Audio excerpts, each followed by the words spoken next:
आज आपण आमच्या घराच्या मागे एक शेत आहे, त्यांनी भोपळ्याचं म्हणजे शेती केली आहे. तर त्यांनी बऱ्याचदा बोलवलं होतं पाहायसाठी, पण वेळ भेटला नाही. तर आज आपण तिकडे जाणार आहोत. तर मागेच आहे ते, आपण तिकडे जाऊया आता. चला.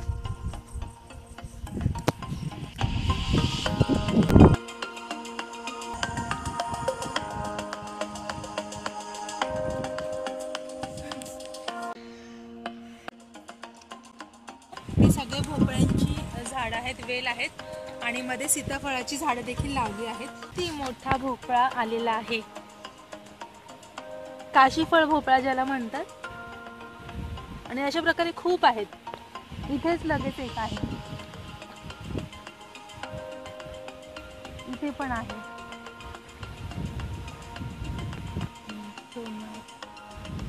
हे पहा, हा येलो झालेला आहे, म्हणजे हा आय थिंक रेडी झालेला आहे. तर अशा प्रकारे इथे खूप सारे भोपळे आहेत. आणि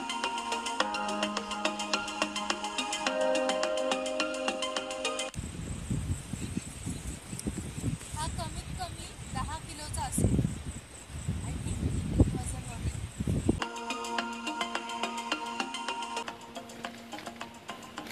हे पहा बीट,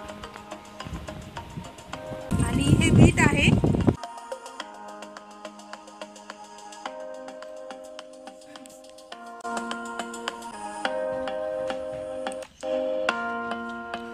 शेतातलं घर म्हणजे हे लोक जेव्हा इथे शेतात येतात, काम वगैरे करतात दिवसभर, तेव्हा ऊन आणि पाऊस वगैरे आला तर तिथे आराम करण्यासाठी ही त्यांची जागा आहे. आपल्या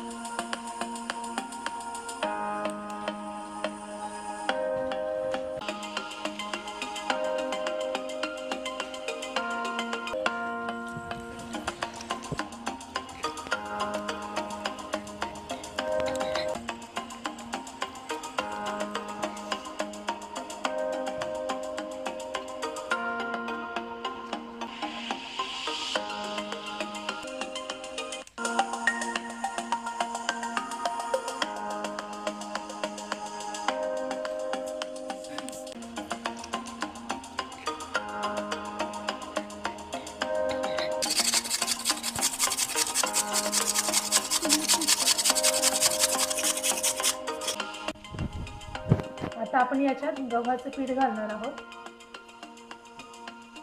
लक्षात ठेवा, याच्यात आपल्याला पाणी अजिबात वापरायचं नाहीये. तर फ्रेंड्स, आता हे पीठ मळून घेतलं आहे मी. तुम्ही पाहू शकता की हे पीठ जर आपल्याला असं घट्टच मळायचं आहे. पण तेल तापतंय तोपर्यंत पुऱ्या लाटून घेऊया.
अशा प्रकारे आपल्या भोपळ्याच्या पुऱ्या रेडी झाल्या आहेत.